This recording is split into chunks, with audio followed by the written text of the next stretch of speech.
Air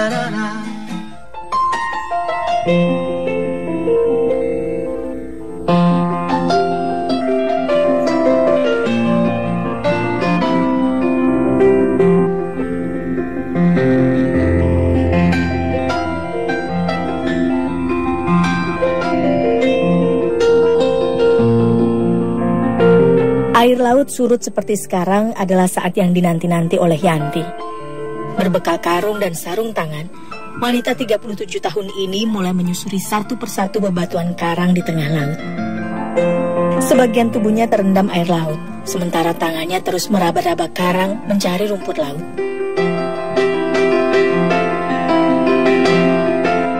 Berjalan tanpa alas kaki di antara gugusan karang nan tajam ini sudah berulang kali membuat kakinya cedera. Mulai dari lecet karena tergores, sampai terkilir karena jatuh terpeleset. Sejak remaja, Yanti memang sudah terbiasa mencari rumput laut liar. Dan kini tanaman sejenis alga laut ini jugalah yang kembali menjadi tumpuan harapannya untuk menghidupi kelima buah hatinya. Ya, rumput laut memang merupakan penunjang ekonomi bagi sebagian besar warga desa Sukasirna, Pasir Ripis, Kecamatan Surade, Sukabumi, Jawa Barat. Berbeda dengan di wilayah pesisir pantai lainnya, di pantai ujung genteng ini, rumput laut tidak dibudidayakan, melainkan tumbuh liar di antara bebatuan karang di dasar laut. Itulah mengapa kegiatan ini hanya bisa dilakukan ketika air laut surut.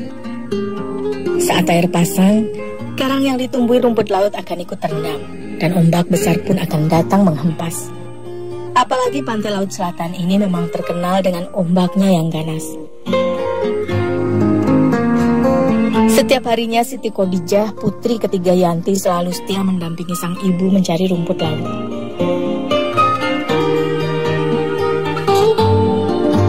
Dengan cekatan, ibu dan anak ini mencabuti rumput-rumput laut di bebatuan karang, hingga sejauh 100 meter dari bibir pantai. Sementara di bibir pantai, Rahma, putri keempat Yanti, tengah asik bermain pasir sambil menunggu rumput laut yang sedang dijemur. Bocah 10 tahun ini memang belum diperbolehkan sang ibu untuk ikut serta dalam pencarian rumput laut.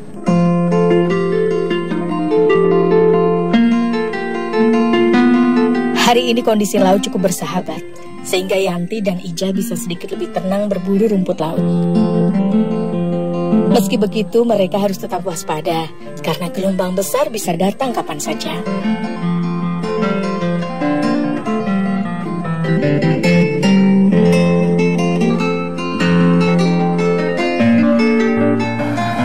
Yanti, hanya tinggalan. Ayah omakku, Ageng. Iya. Rumput laut yang Yanti cari ini adalah rumput laut jenis kades dan rambu kasang.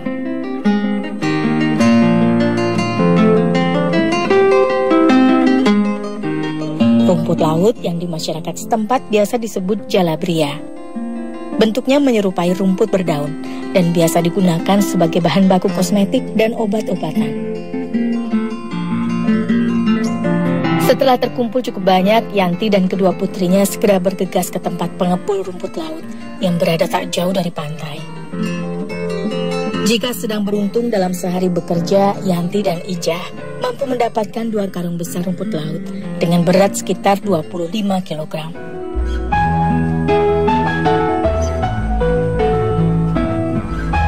Iya, Hana, ngilang jalabria. Di pengepul, 1 kilogramnya hanya dihargai Rp200 saja. Pas 15, Ti. Iya, Bi. Harga yang terbilang sangat murah dibanding dengan perjuangannya yang berisiko. Ini mau apa ya, Ten? 2 kilo ya, mah. Anu tadi Kang Payuna 10 kilo, terus 15 kilo, jantan 25 kilo, di ajisna 5.000-an. Atur nuhun atunya. Sami. Itu mana kumaha seueurna, upami nuju seueur rumputna gitu sokenging 7.000 atau 10.000. Upami nuju teu ayaan mah besok teu ayaan rumputna gitu. Sokeng 5.000 gitu. Itu we upami nuju saya lautna neng. Upami nuju teu saya mah we teu nyanakna naon gitu.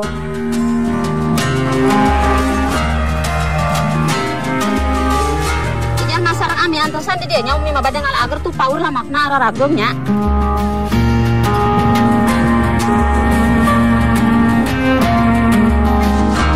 Yanti bersyukur selepas dari pengepul, air laut belum juga pasang. Itu artinya ia masih punya banyak waktu untuk kembali mencari rumput laut. Namun kali ini, rumput laut yang ia cari adalah rumput laut jenis agar-agar. Sama dengan jalabria, rumput laut agar-agar juga tumbuh di batu-batu karang di dasar laut. Namun rumput laut yang satu ini berbentuk batang dengan cabang-cabang kecil lunak dan agak kenyal. Kali ini Ijah tidak turut mendampingi sang ibu, karena di siang hari seperti ini air laut biasanya akan segera pasang. Bocah 12 tahun ini hanya menunggu di pinggir pantai bersama adiknya Rahma, sambil memperhatikan kondisi gelombang laut. Ih, awas awak badang. Nya, moal hegai nyanyi cicing diskusi power. Mendengar teriakan peringatan dari buah hatinya, Yanti sadar waktunya sudah habis. Ia harus segera kembali ke pantai karena air laut sudah pasang.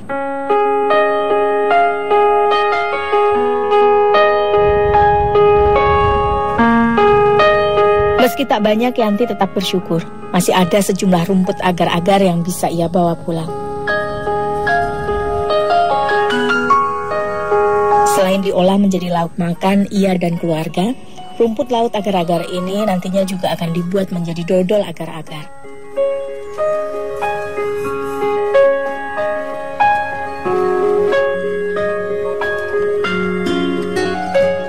Ti, waya bantuan Umi ngucik agar. Mi. Siti Sakjah adalah putri kedua Yanti. Gadis yang akrab disapa Siti inilah yang biasanya membantu sang ibu membereskan rumah, termasuk juga memasak rumput laut untuk lauk makan sore nanti. Ti, panyanakeun cai jung jang mahagra.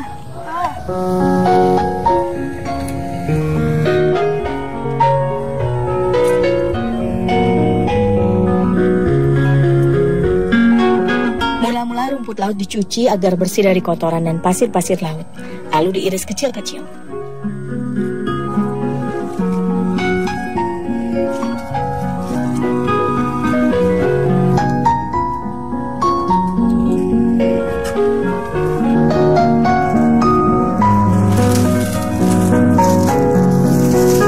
Untuk bumbunya, Yanti mengiris 4 siung bawang merah dan beberapa buah cabai merah. Irisan rumput laut kemudian ditumis bersama bumbu.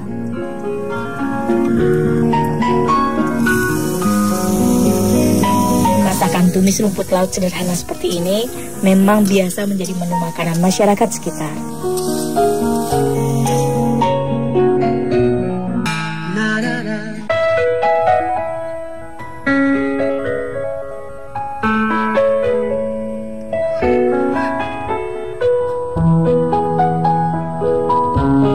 Membuat dodol agar-agar, rumput laut harus dikeringkan terlebih dulu dengan dijemur di panas matahari selama 7 hari.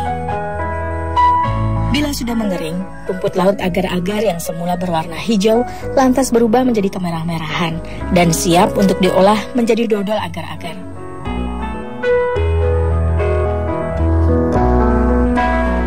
Caranya sangat sederhana. Mula-mula rumput laut yang sudah kering direndam dalam air bersih selama 1 hari. Proses perendaman ini berfungsi untuk menghilangkan rasa dan aroma air laut pada rumput laut.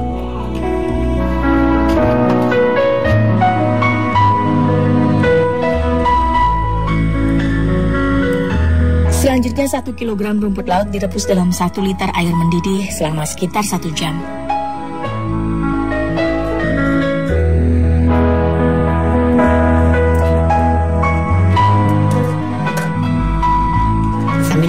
Yanti kemudian mengiris 1/4 kilogram gula kelapa sebagai pemanis dodol. Sementara Siti memarut 2 buah kelapa. Sesekali rebusan rumput laut ini diaduk agar semua bagiannya benar-benar matang merata.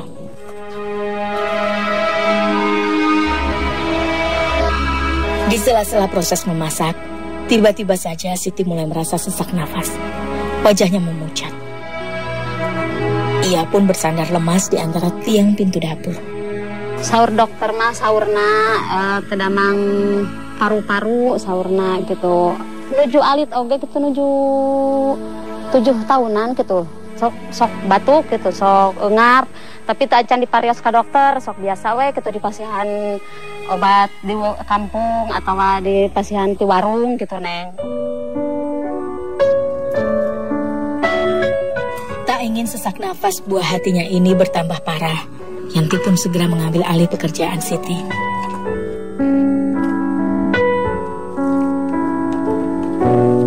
Kelapa yang sudah Siti parut ini diberi air, lalu diperas perlahan menjadi santan kental.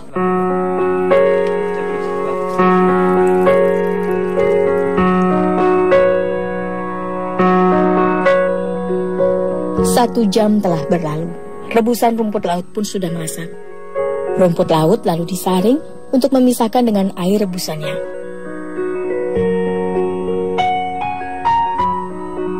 Air hasil godokan rumput laut inilah yang nantinya akan diolah kembali menjadi dodol.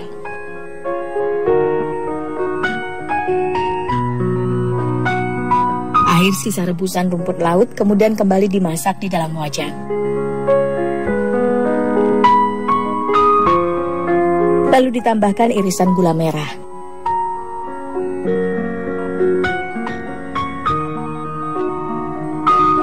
Setelah gula cair merata, santan dimasukkan sedikit demi sedikit. Proses perebusan ini membutuhkan waktu selama sekitar 15 menit. Selama dimasak, adonan juga harus terus diaduk agar tidak ada penggumpalan.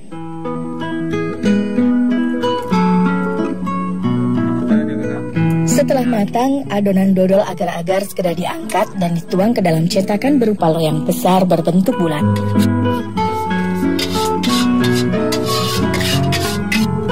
Lalu diangin-anginkan selama sekitar 15 menit.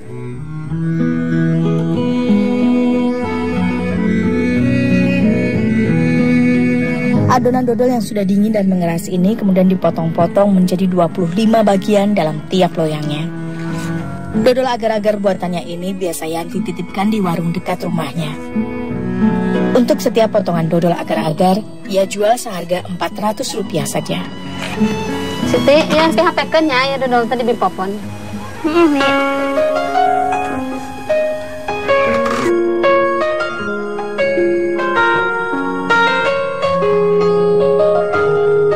Sejak kecil, fisik Siti memang sudah sangat rapuh.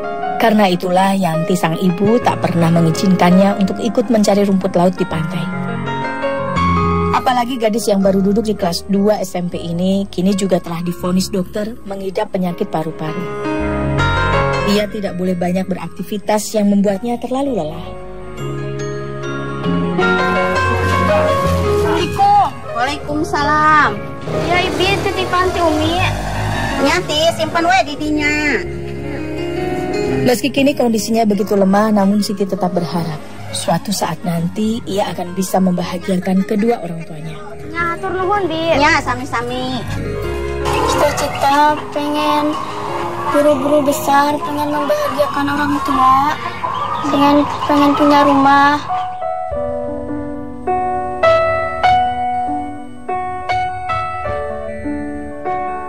Rumah yang Yanti tempati ini adalah rumah milik pamannya. Ia sangat bersyukur. Sang paman berbaik hati mengizinkan mereka sekeluarga tinggal di sini tanpa perlu membayar uang sewa. Tak ada satupun barang mewah di sini. Rumah sederhana ini hanya terbuat dari bilik yang beralaskan bambu dan kayu sebagai pijakannya. Banyak sisi rumah yang sudah rusak. Namun tak ada pilihan bagi Yanti sekeluarga selain menganggap rumah ini sebagai istana. Kahoyong mah cita ibu ayeuna kahoyong kagaduh, hoyong kapeser kitu karpi milik ieu tanah, hoyong ngomean bumi ku sabamurang kali tos arageung geuning tos ngeluh isin itu.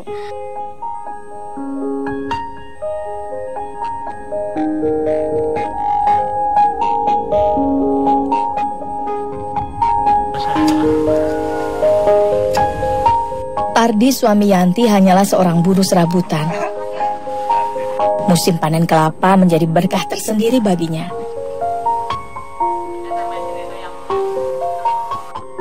Pardi memanjat pohon kelapa dan mulai memetik buah-buah yang sudah masak. Dalam sehari ia bisa memanjat belasan bahkan puluhan pohon kelapa. Berbekal golok di pinggang, karung, dan sulimat untuk mengupas kelapa, ia pun mulai bekerja dengan cekatan.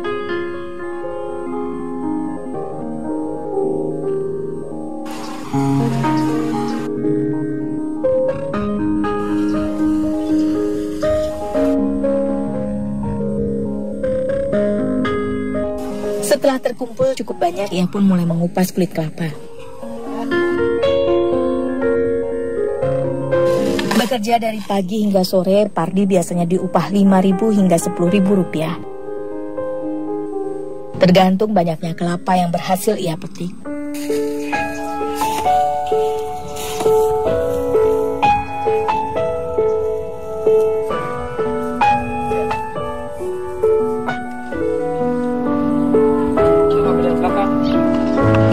Terkadang sang pemilik kebun juga akan memberinya beberapa buah kelapa untuk ia jual pada para tetangga. Assalamualaikum. Waalaikumsalam. Jual kelapa, Wak. Genep dulu, Wak. Pardi bersyukur, hari ini buah kelapanya sudah berhasil terjual semua. Itu berarti ada sedikit uang tambahan yang bisa ia bawa pulang pada sang istri.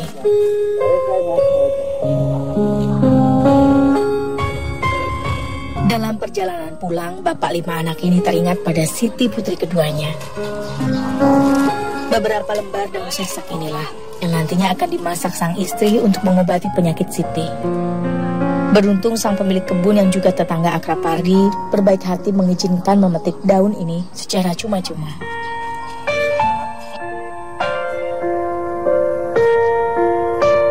Nasi dengan hanya ditemani tumisan rumput laut inilah yang menjadi menu santapan hari ini. Meski hanya menu sederhana, Yanti sudah sangat bersyukur ia dan keluarganya masih bisa makan bersama. Apalagi harga kebutuhan pokok yang terus melambung tinggi terasa kian sulit dijangkau oleh kaum papa seperti Yanti dan Pardi. Meski kesulitan ekonomi terus membeli tanpa henti, Yanti percaya suatu saat segala usaha dan kerja keras ia dan sang suami kelak akan membawa keberkahan bagi anak-anaknya.